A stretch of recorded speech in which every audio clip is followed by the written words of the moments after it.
बुधवार दिन स्थानीय कुंभारपड़ा प्राथमिक विद्यालय प्रांगण में प्रवेश उत्सव और खड़ीछुआ आयोजन करा जायतिला।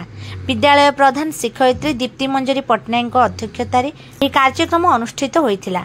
ए उत्सव में मुख्य अतिथि भाव अध्यापक देवेंद्रनाथ प्रधान योगदान करी जगन्नाथ निकट में माल्यार्पण तथा प्रदीप प्रज्वलन करथिले।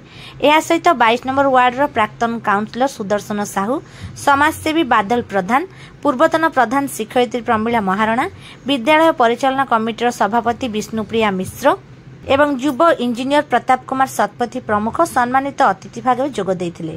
प्रधान शिक्षयित्री तत्वावधान में परिचालित यह सभारे विद्यालयर सहकारी शिक्षयित्री भाग्यलक्ष्मी महांती, सुश्री लिजिया परमिता जेना, विद्यालय परिचालना कमिटी, पितामाता, अभिभावक और स्थानीय स्वयं सहायक गोष्ठी समेत स्थानीय आदिवासी वृंद सामिल हुई शिशु बाटिका और प्रथम श्रेणी नामलेखार बयस और निपुण ओडिशा कार्यक्रम संबंध में सचेतनता सृष्टि करने प्रवेश उत्सव और खड़ीछुआ कार्यक्रम आयोजन करा जायतिला।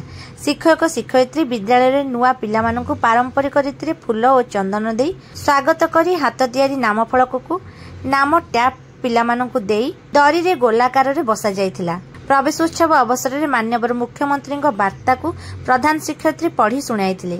शिक्षक शिक्षयित्री शिशु बाटिका और प्रथम श्रेणी पिलामानंकु डाकी सिलट रे खड़ीछुआ कार्य कराई और समस्त नुआ नाम लेखाइथिबा पिलामानंकु किट प्रदान करा जायतिला। खड़ीछुआ कार्यक्रमटी साक्षरण स्तर रे होइतिला। सेठारे पिलांक बसिबा पई आसन, सिलट, खड़ी, कलश, फूलचंदन, बरकोली पत्र, अरुआ चाउल, मुरुज विद्यालय तरफ रखा जायतिला। खड़ीछुआ स्थान रे मुरुज झोटी पकाई ता उपरे माटी बा पितल ढालर कलश बसा जायतिला।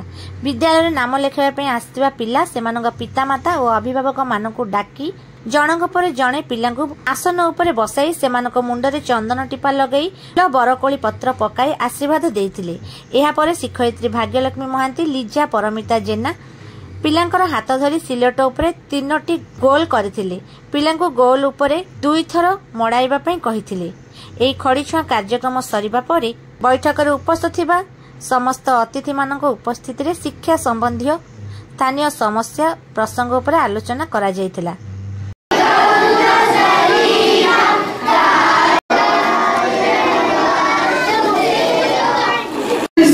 अनुरोध करछि आसन ग्रहण करिया।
मोदी सरकार आह्वान, प्रधानमंत्री मोदी सरकार